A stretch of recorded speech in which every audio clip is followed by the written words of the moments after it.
Are there any drummers in the house? I play percussion. That's because he couldn't play anything else. Shut up. Come here, dude. Hey, man. Did you touch my drum set? Nope. It's just weird, because seems like someone definitely touched my drum set. Yeah, that is weird. 'Cause I didn't touch them. I am warning you right now, if you touch my drums, I will stab you in the neck with a knife. Not quite my tempo. It's all good. No worries. Here we go. Hey guys, welcome back to the Drumheads Podcast. My name is Daniel, and this is episode 74 with Darien Guy. Now, this was a super cool episode for multiple reasons, because Darien is not just a drummer, but he's also a cymbal company maker / owner. So, it's like a twofer. How cool is that? So, yes, Darien is a drummer based out of St. Louis. And he does some stuff with some marching band stuff, teaching and, assisting stuff like that. He's played with the Colts, so if you're familiar with any type of like major marching band stuff, Colts is like, that's a big name, big time. But also he has his own company, cymbal company called Symrna. Please, Darien, tell me I said that right. I probably didn't.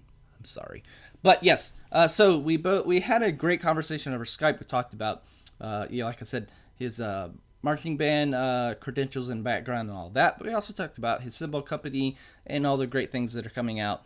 And, this is what I love about, social media and stuff like that is, you find out about these people through, I think we came across each other on Twitter, if I'm not mistaken. But, we kind of just said, hey, it'd be nice to have you on the podcast. He's like, yeah. And it works out, which is so awesome. It's not like a pain. It's just so organic. It just happens naturally, which is so great. But yes, so go check him out. Symrna, I hope I'm saying that right. Yes, cymbals. And also, he's going to be coming out with his own signature marching stick here soon, and it's through Cooper Groove. I have been using Cooper Groove sticks for a while. I really like them. And so he's an artist, so they're very close to releasing his stick. He's just trying to work out a little bit more, just tweaking it just a bit to his liking. But we also talked about the Drum Gear Alliance. Now, this is a super cool thing because in the day and age of social media, it's easy to get lost in the, stratosphere of everything. So he is with this thing called Drum Gear Alliance. Now, this is several companies kind of all banding together, just helping each other out and just working together to make sure, they can get the maximum exposure of their product. And, it's all about helping each other out. That's what I love about this community. It's so strong, so tight. They all work together. So, yes, go check that out as well. And also, I always forget to mention this when I am doing the intro is if you're not already, please go subscribe to us on the iTunes. It just helps out a whole bunch. Even if you don't like the podcast episode that's up, just, it's all right. Also, positive reviews help tremendously. It just helps make the podcast more up in the forefront on the iTunes algorithms, if that makes any sense. Does it make sense to me? It's all right. Yes. So, but yes, if you're new to this podcast, it's a weekly podcast where I have somebody on, like Darien, who is a drummer. We'll talk about his company and what he also does. But then we also have people who are custom drum builders, people who make cymbals or sell cymbals. We'll also have on, drummers of varying different levels and, various backgrounds, which I think is a cool thing. We're talking, it'd be great. Hey, if someone knows Stuart Copeland, send him my way. But, I think it's cool to talk to these, up and coming drummers. And so just get their point of view of what's going on, get the pulse of what's going on in the, drumming community. And then also we have discussions. So we have discussions about cymbals and snare drums and bass drums. It's something, that my other co-host Adam and I will do once a month. And then also once a month, me and Z will be doing reviews of gear. So we just take some gear, I send it to her, we review it, and just talk about it, kind of like a movie. So we have several different things we do with the podcast, so thank you for listening. I always appreciate having new listeners. 2017 is going to be a big year, people. I just know it. 2016 was a huge year for the podcast. So it just continues to grow. And thank you for being part of that. Every day it just kind of baffles me. It's like, oh, I get to do this podcast, and I love it. I love it! So, with that being said, here is episode 74 with Darien Guy, which you've got to admit, that is such a rad stage name. Darien Guy. Who's that guy? Darien Guy. You know it! So, here it is, Darien Guy. Check it out!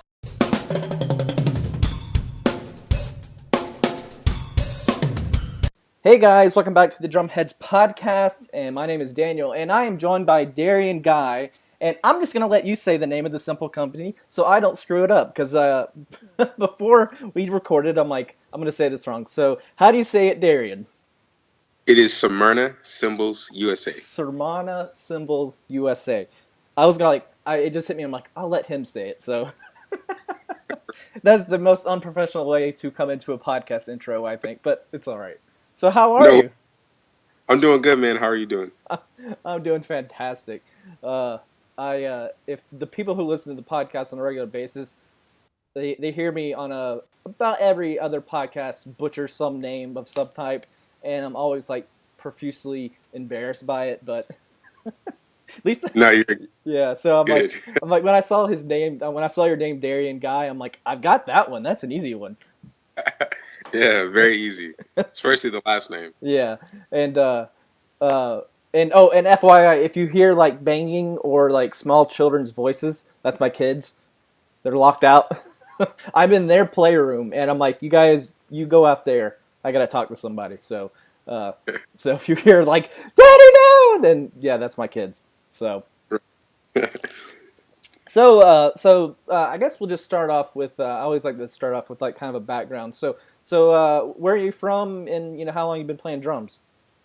Well, I am originally from O'Fallon, Illinois. Mm-hmm. I'm 26 years old, and I've been playing drums professionally since the age of 16. Started touring in high school. Oh, nice! Wow. Well, who were you touring with back then? Well, it's an activity by the name of WGI, which is Winter Guard International. Mm-hmm, mm-hmm.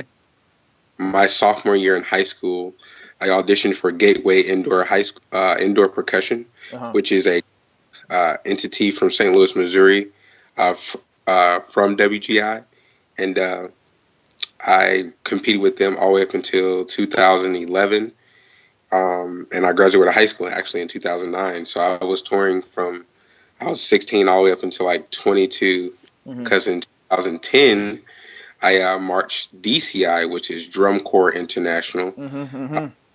For people who are not familiar with that, it's basically like the professionalism of marching band. What? Who were you marching with? I was actually marching with Colts Drum and Bugle Corps. Oh, Colts! Wow. Yeah. That's nice. So, I come from a marching band, drumming background as well. I marched in high school. I didn't do it in college or anything like that, but it's a different world. And I always say that that drumline was based on me because I can't read music, so I faked my way through high school. But, yeah. So definitely. Go ahead. Oh no, yeah, go ahead. It was basically because during that time, my percussion director, his name was Kent Lineberry, and he's a still phenomenal educator and musician, but he definitely influenced the percussion ensemble that I was in at that time in high school, to be more than just a drummer, and kind of looking up to him and his methods of teaching. It definitely inspired me to take on these ventures because he was one of the first staff members, a part of Gateway Indoor Percussion, and he also marched Colts Drum and Bugle Corps, the same corps I did. So it's definitely tied to like a family-oriented type situation. Oh, nice. Cool. So going back to when you first started playing drums, so when was like that, what was the moment you like were interested in drums? Were you like, a little kid, or was it later on? Well, it was very early on I grew up at Morning Star Missionary Baptist Church. And I was the choir director for 17 plus years, and just her being a music lover and me sitting in rehearsals and just, seeing the different phenomenal musicians that came from the church, it definitely inspired me to play. And one of the drummers that come to mind actually is my cousin Mario Hubbard, who inspired me to actually pick up the sticks and actually give it a shot. Nice. That's cool. It's I've gone to a couple. It was actually in Illinois. It's you know where Harvey, Illinois is? It's kind of it's outside Chicago, and we went to an African American church, and the drummer there was just like, he was just off the hook crazy. Those guys have some chops, Yeah. Like my jaw was on the floor like the whole time we were in this church service. I'm like, oh, this guy's gonna be huge one day. And it's just, I mean, it was fantastic. It was like such an eye opener for me. It was like, there's just this different world, because I came from a church drumming background, but more of like the, Southern Baptist kind of vibe. So it's very like hymn / contemporary worship. Not a lot of gospel, and there's two different sides to it. When it comes to church drumming. So yeah. And even within church drumming, I'm very thankful that I came from a church background, not only musically but spiritually, but very thankful because gospel music is very challenging. And growing up being a gospel drummer and excelling into marching percussion and orchestral percussion, it definitely opened my eyes to how advanced I was, what the music called us for the drummers and different musicians to do. So I'm definitely thankful for my roots in the church. Yeah, it definitely gives you some stability as well, and consistency.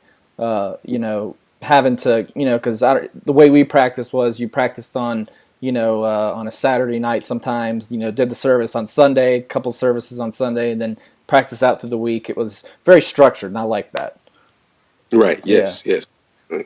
So who were some of those drummers that you first looked up to, besides your cousin, you said? Yeah, Mark Hubbard was like the first guy that kind of blew my mind. Granted, we grew up playing gospel music, but he took it to a different level, and he was really the main guy. But some other names, Chris Coleman, Tony Royster Jr., Dennis Chambers, Eddie Hayward, Calvin Rogers, Larry Jr., Stephon Dubose. A lot of these cats are from Sacramento. Got a chance to see them at a later age, but they definitely inspired me to be where I am, and I'll give them kudos, as well as Andre Williams and Rob Woody as well, who is from St. Louis. Oh, okay, nice. Yeah, those guys, some of the stuff they do, you think they have forearms. It's just like, how do they do it? And and I go on my kid, I'm like, I'm going to do this. Nope, I fail. But it definitely inspires you for sure. So, Yes. So going back to, your family, did anyone in your family grow up being, were they musicians? Do you have any aunts or, parents, that were musicians, or were you kind of... My mother was a vocalist, and actually has a sister. I come from a family of talented people, especially in the music realm of things. Everyone in my family can practically sing or play some type of instrument.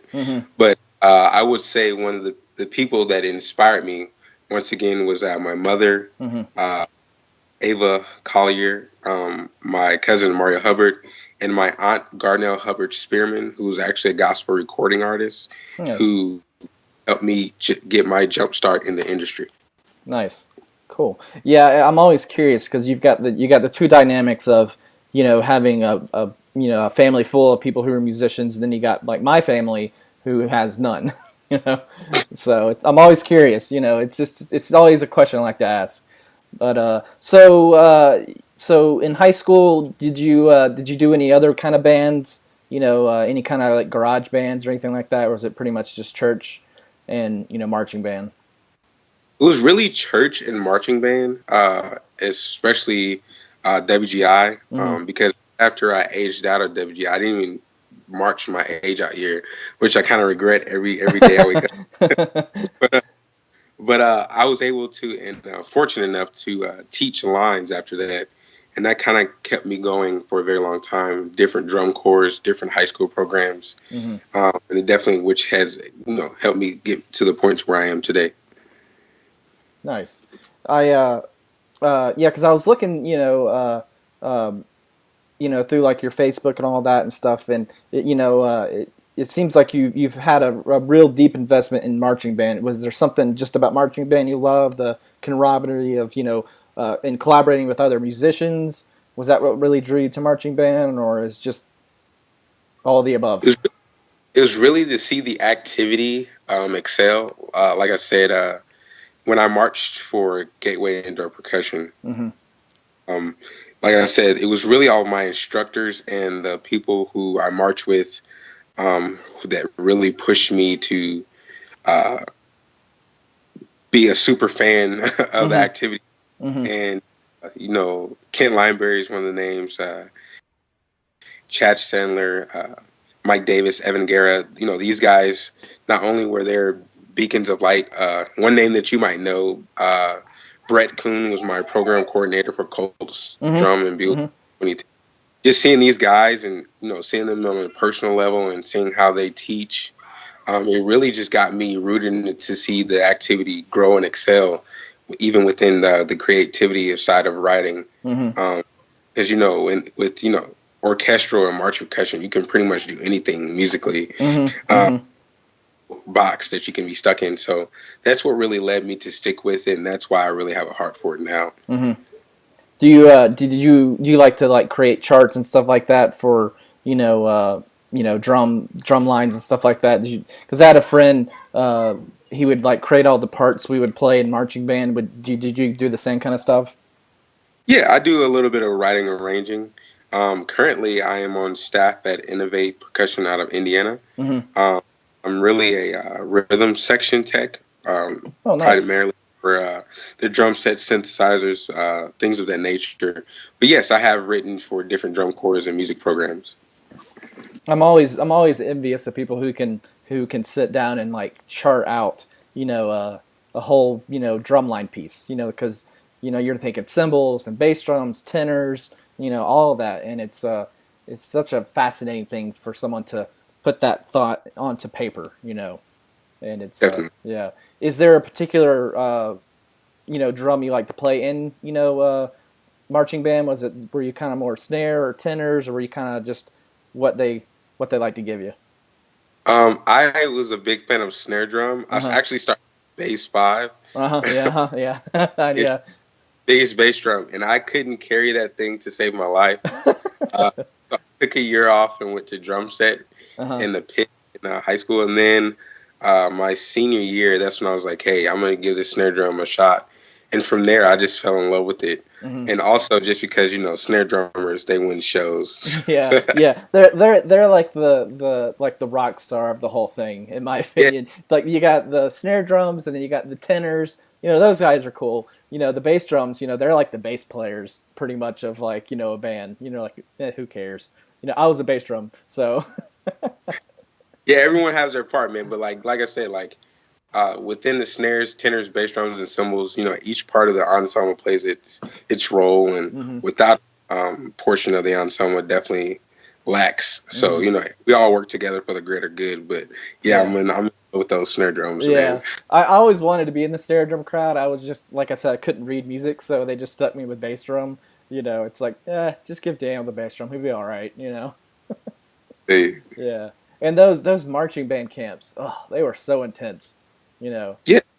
Yeah. I'm a little bit older than you because I graduated in 2002. So, when I was in high school, we had these huge, I think they were birch, Yamaha bass drums. They weighed a ton, and, I would show pictures of my wife, to my wife of what I looked like in high school. She's like, how are you that skinny? I'm like, it's because of the bass drum, sweating it out there, Yeah. Yeah.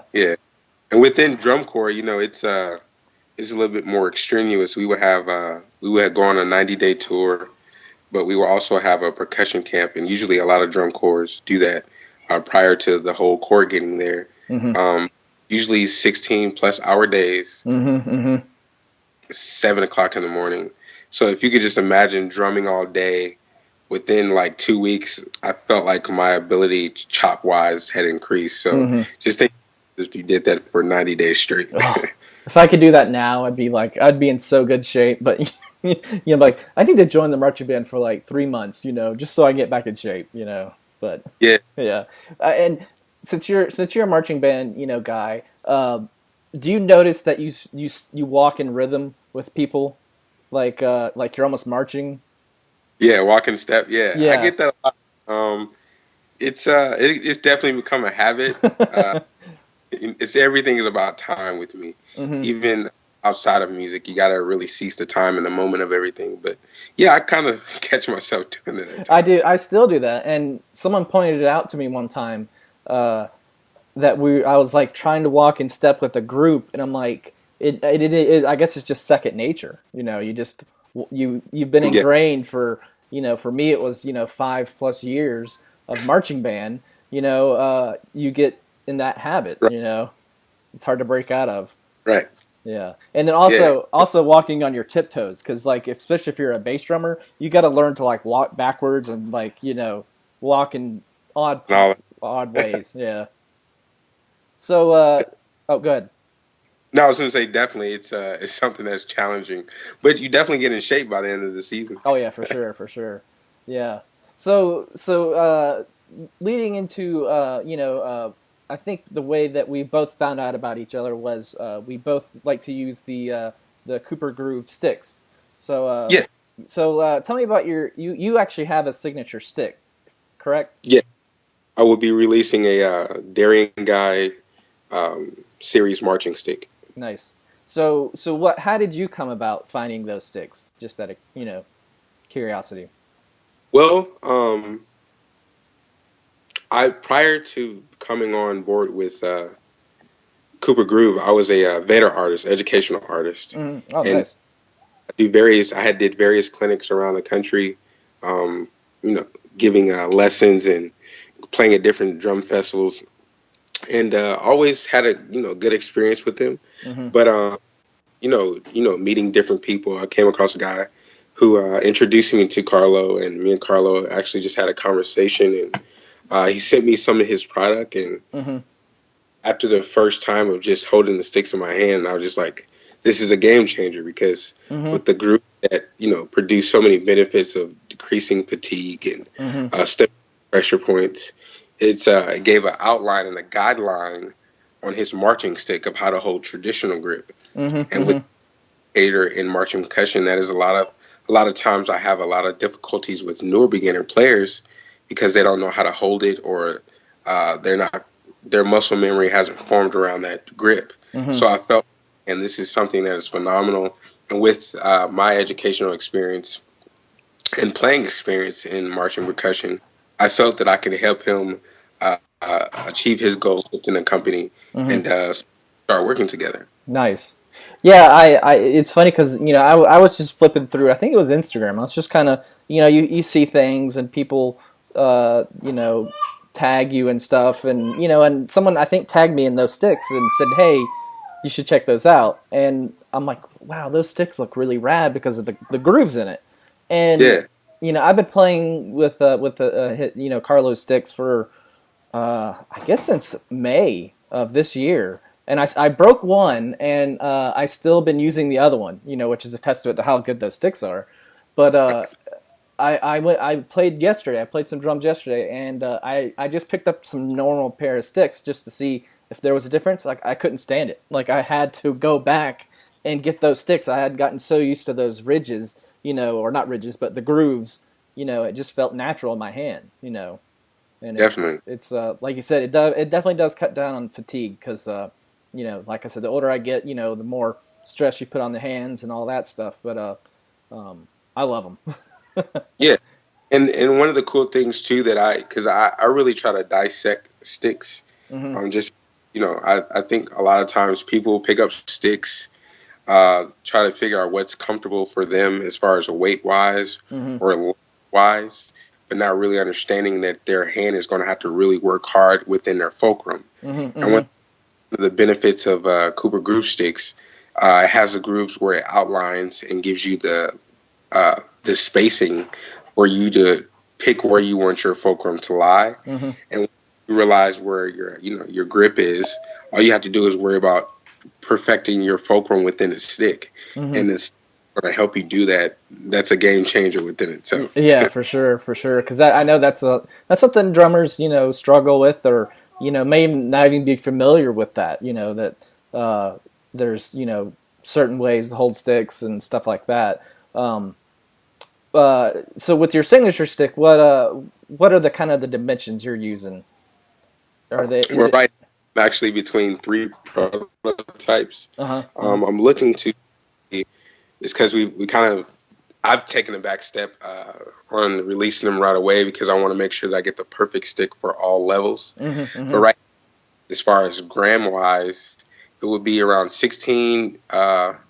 around 89 grams or 90 grams. As far as length, probably around like 16 to 17 inches, which is standard length. But really want to get the stick to be a little bit back heavy, so that once you're building your chops or you're trying to play things a little bit more challenging, practicing with marching sticks is going to definitely help you build that. Having the back weight to the stick was definitely going to help you perfect a little bit better diddles and different interpretations as far as the rhythms that you're playing. Yeah.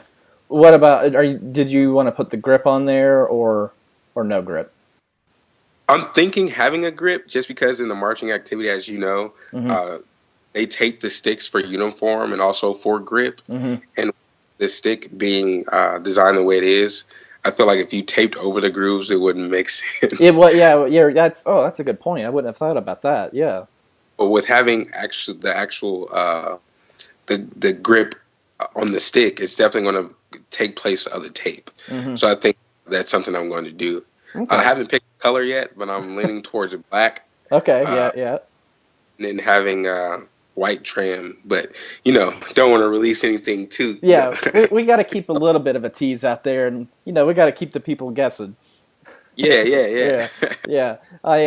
He sent me out a pair of the ones with the black grip on it, and it's not my thing. I like the natural feel, but to each his own. Right. But you made a good point with the marching. They tape over the sticks, so you might as well add the grip to it, so you don't have to, which is right. Yeah, cool. And do you think that your stick would have any application for using on a drum set as well, or is it just strictly just marching drums? It's strictly just marching drums. I have thought about. I wonder if Carlo would be cool with me saying this, but I have thought about. I can always cut it. Suggesting the perfect balance stick, which would be like 2B, because that's the biggest, the smallest weight next to a marching stick. But something similar, just so once you play with, the marching sticks to help you build your chops, or if you're in the marching percussion, that you could use during ensemble or rehearsals or performances. But once you switch over from marching to drum set, it's going to make everything easier. But I would say it would probably be, if I had to put a drum stick on, it would probably be the size 2B. 2B, yeah. I would always practice when I was younger. I would practice on my drum set with marching sticks, and then when I would perform, I would use just regular drumsticks, so it felt like I had some almost weight on the stick to build chops. Yeah. I think. I don't know if drummers still do that. It was just something we did in my high school. It was, kind of just you'd put those stick weights on, but they were kind of awkward. So we'd just try to find the biggest, fattest, marching stick to practice with. And then, that would help build up our, weight, and getting some strength in your muscles. The drummer muscle right here. Yeah. I did that to my wife one day. I'm like, yeah, I might not have a 6-pack, but I got the drummer muscle. And she's like, what? I'm like, listen right here. It's the drummer muscle, baby, right there. But yeah, definitely, with the marching stick and applying it, and that's what I do a lot in my clinics, applying marching percussion or rudimental percussion to your drum set, right? Because it's a lot of times you get guys who have a lot of chops and they'll sit down behind a drum set and can't keep a simple groove. Or vice versa, you get a guy who can keep a simple groove and a solid groove, but can't understand rudiments. So I feel like it's my job to kind of bridge the gap between the two. So when marching guys come over to drum set or drum set guys go over to marching, you don't have to second guess your ability. You can just go in and do it. And I think the sticks is definitely going to play a role in until my clinics for the future. Nice. So you're doing some clinical work as well. Sounds like. Yes, a lot of my clinics are it stems from Artistic Motives, which is like my personal brand. Is when I do clinics, but I do a lot of clinics for marching percussion and drum set percussion, and I also do clinics within my cymbal company. So it'd be like an artist showcase type of thing. Yeah. People to meet the artist, and then people will get a chance to see the cymbals. Nice. So that's a nice segue into your cymbals. So just tell us about your, the cymbal company you're working with and how it came about. Well, it all started around June of this year. Like I said, I was a previous distributor for a different company prior to Symrna Cymbals USA. And I finalized my position around August of this year. And Symrna Cymbals USA is a stem from Symrna Cymbals in the UK, which is a Turkish cymbal company. And we are the first and the only U.S. distributors in the United States, which is pretty cool because a lot of times you get more than one distributor with a different brand that's kind of promoting the same cymbal. But we are looking forward to definitely changing the game in our artist relations program. We are part of course, you get the standard artist benefits, but you also become a part of DGA, which is Drum Gear Alliance. The group of 7 different companies working as a one-stop shop for drummers. And with that, it allows drummers to have the opportunity to come in within these companies and start different business ventures or even become artists with them. So it's cool things that we try to strive for.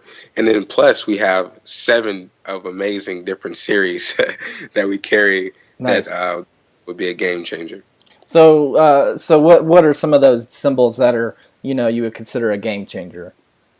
Well, my favorite is the Air Off series. If I had to put a brief description on it. So if you're into like drum and bass or hip hop, R&B, funk type feel, it gives you kind of a trashy but clarity under it, behind it type of. And then we have the Raven series, which is light, vibrant, hand-hammered sound. And we also have performance series with the lathe. It has this amazing polish that is perfect for like rock, metal. And the cool thing is all the series that we carry can fit in any brand or that you're planning, excuse me. Yeah, well, and that's the thing I've noticed. I've been doing this podcast for 2 years now, and I came into it thinking, I know everything about the drumming world and what goes on it. Wrong, I was completely blown away about how much more new stuff is out there. Because you've got the 4 big simple companies. We're not going to name names, but I think there's a hunger within musicians, my age and then the younger audience as well, who want something more personal, who want they want a cymbal or a drum from they want to know the person they're getting it from. Where I couldn't reach out to a cymbal company that starts with a Z. I couldn't get their rep on the phone. I couldn't get them on the podcast. But I can reach out to you and we can talk, or if it's like drumsticks, we can, I can talk to Carlo and vice versa. It's a very personal experience when it comes to buying musical instruments these days. And I think people like that. Yeah, and I totally agree, and that's one of the things that I get a lot from the drummers that I come in interaction with. You know, being, like you said, being able to call you up or send you a text is very important nowadays. Especially, you know, building the relationship, building business ventures. But that's one of the big things that we strive to do at Symrna Cymbals, is try to make it a family-oriented business, especially within the artist program, because we feel that, you know, it's going to be times that, me personally, it's going to be times in life that, you know, drums is not the only thing that's going on. Yeah, for sure, yeah. And a lot of times, you know, for us, music is our outlet. And sometimes, you know, it's good to have a community of people who you can just talk to, and have a community of a business that is going to be there to support you. So for me, it's about making sure that the drummer feels wanted, making sure the drummer feels at home, and then making sure the drummer knows that he has someone that's backing him. And a lot of, you know, with the bigger companies, with them being so huge and their market is targeting so many people, they can lose eyesight of that. But I think being the business guy and just a person that I am, I think that it's going to be a pretty big future for me, because it's my goal and I feel my calling to help as many drummers and musicians as possible. Well, and, you know, the marketing of, you know, drums and cymbals and stuff like that's different now.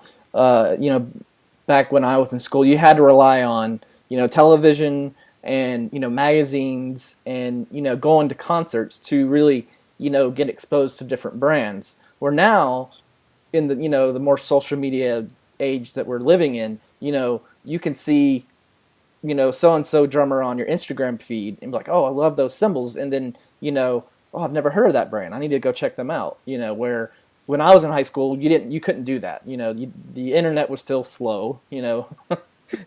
And, you know, it's like you said, it's a game changer in more ways than one. You know, your audience is a lot closer to you, and it's not so broad. Right, exactly. So,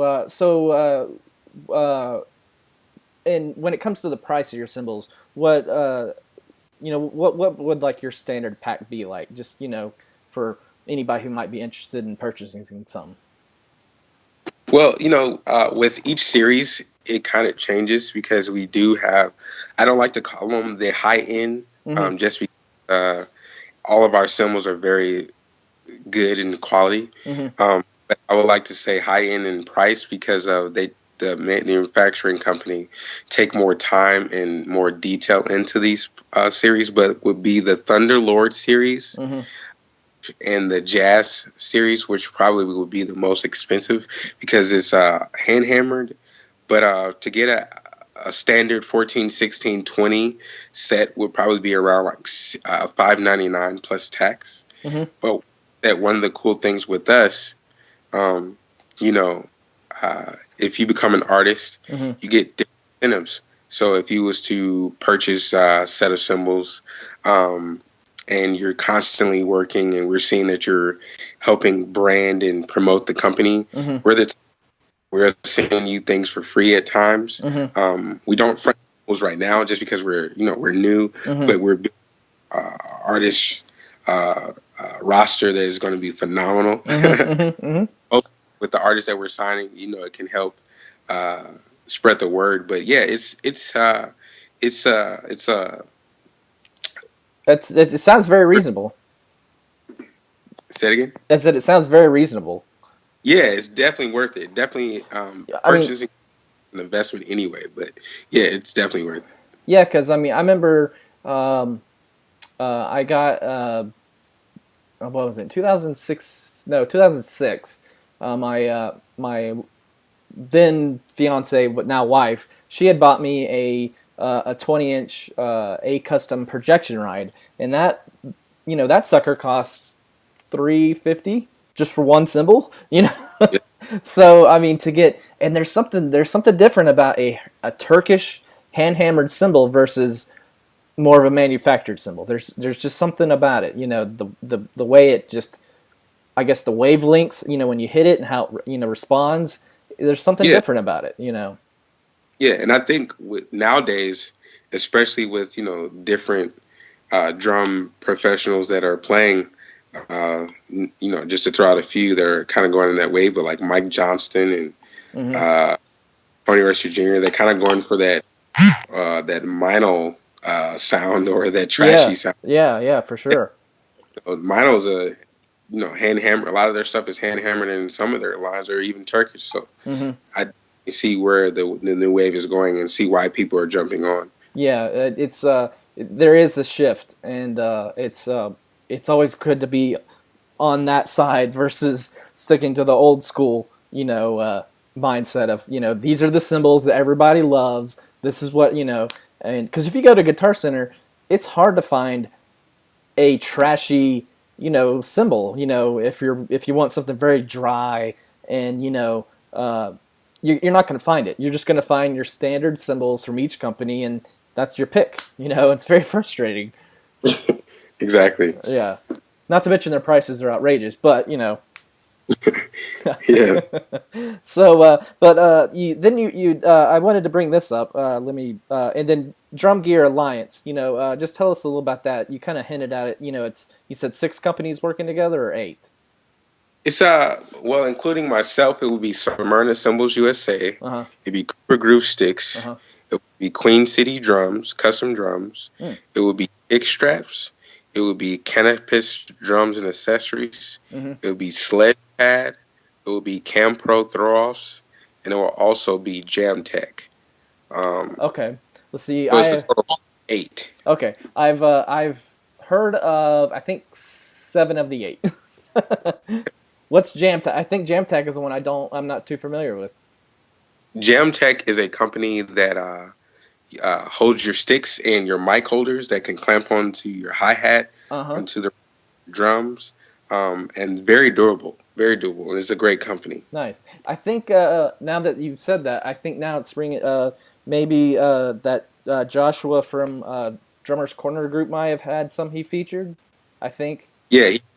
Yes. Yeah, that guy's cool. That guy. I love looking through his feed. I had him on the podcast as well, and he's such a gear nut, and he gets it. It's just such a cool thing, and it's just He's very down to earth guy. Because I'm working on a book right now with Rob Ryan, and I'm also who's a drummer from Canada, and I'm also working on marketing and advertising for musicians. It will be little ebooks that I'll be releasing through his community of drummers. Oh, nice. And just talking with him, he's also a very humble and well down to earth guy as well. Oh yeah, he's a great dude. He's just like we both have the same the way we think about gear and stuff. Because I was in school, I was always obsessed with gear and trying to find new stuff, and it's cool to find someone who's also into that as well. Yeah.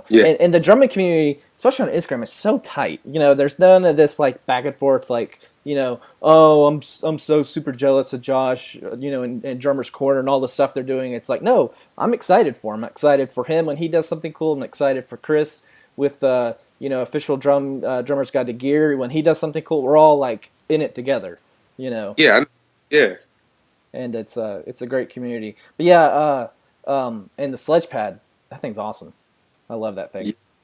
Yes. Yeah. I Mike is a really good guy. Him and his wife, phenomenal people. And with like I said, with me, being in tune into DCI marching percussion and WGI, I also felt it was a need that they should start making dampening systems for bass drums.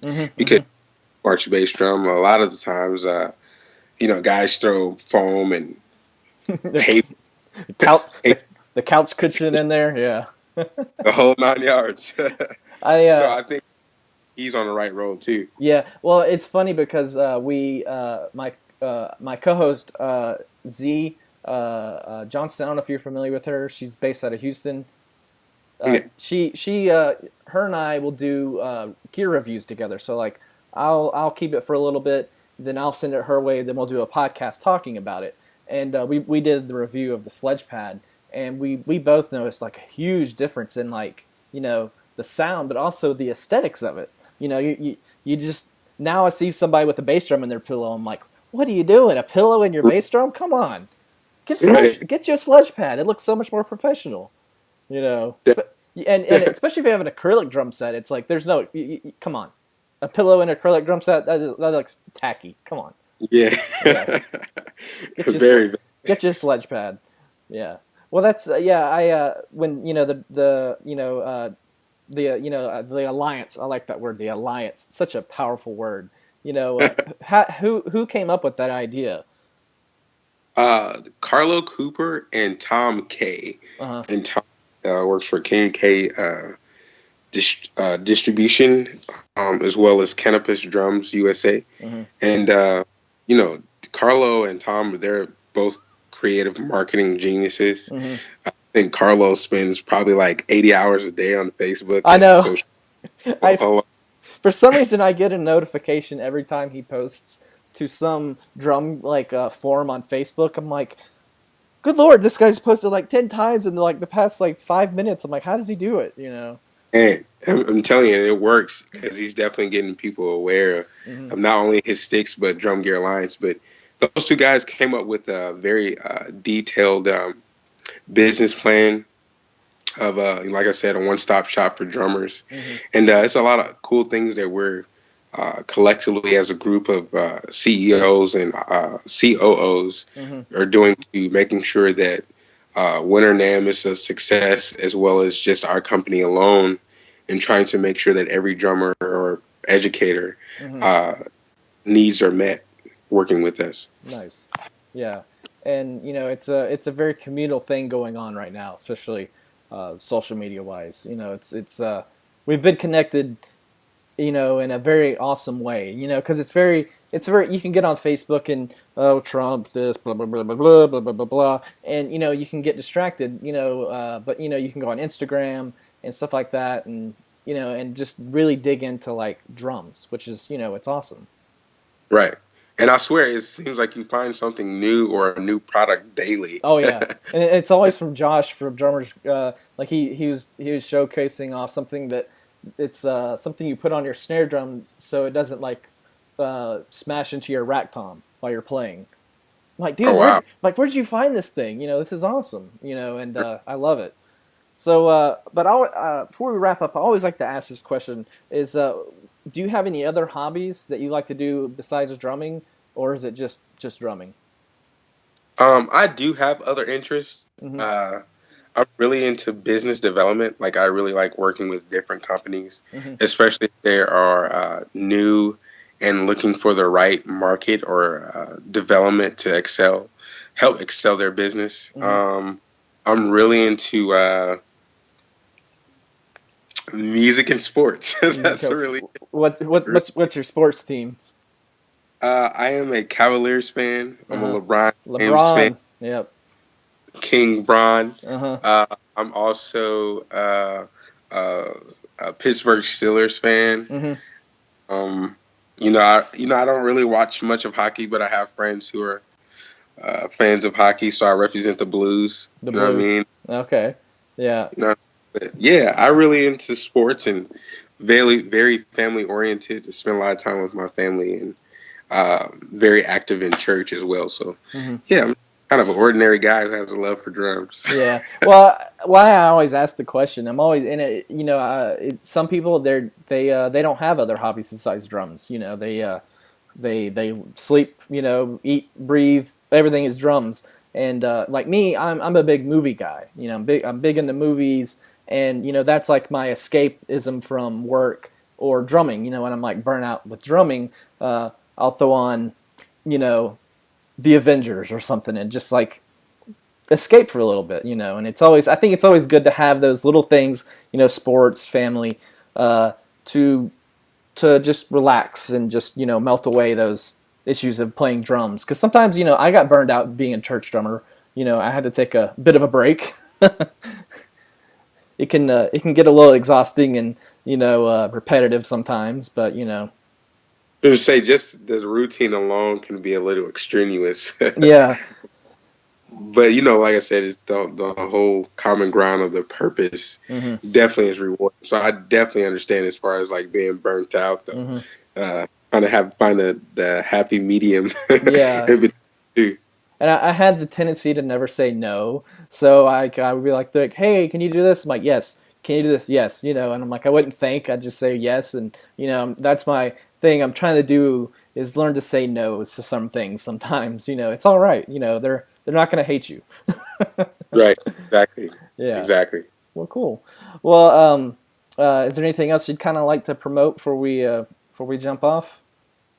Yes. Be on the lookout for DGA and Symrna Cymbals USA this year at Winter NAMM, January 19th through the 22nd. Going to please stop by the DGA booth. We actually have a huge booth. We have a lot of great opportunities for you guys. Also, be on the lookout for the Darien Guy marching drums, marching percussion stick. Yeah. It's going to be definitely going to be a game changer. Not for marching percussion players, but just drummers in general, especially if you're trying stops. And thank you for allowing me this opportunity to be on your community of drummers and your podcast. Oh yeah, sharing knowledge, man. No, I love it. This is like I said, I started 2 years ago. I had no idea how I was going to do this, and it's talking to people in the industry and just hearing stories and just I think the best way for drummers or for anybody to learn is through shared experiences and just listening to other people, and their experiences. I think that's something that people don't do anymore. They just don't sit down and have a conversation for 50 minutes. It's very rapid fire, and I think it's important to sit down and just talk and listen to each other. I agree. Yeah. Well, cool, man. Well, I wish I could go to NAMM. I have all these people I've talked to and I've met through the internet. I'm like, I want to meet these people. I want to shake their hand. I want to give them a hug. I want to maybe next year, or maybe if you do Summer NAMM, I can get to there because it's in Nashville and it's not that far from North Carolina. Yeah, and I believe we actually are. So yeah. Oh, okay, there we go. There it is. The plan is Summer NAMM of 2016 for sure. Perfect. You'll be like, hey, there's that guy again. Yeah. Definitely. Cool, man. Well, let me go ahead and hit end real quick. And so thank you for being on. And yeah, just go check everything out. I'll put links to all your stuff, in the stuff. But let me just hit end real quick. So see you guys. Peace.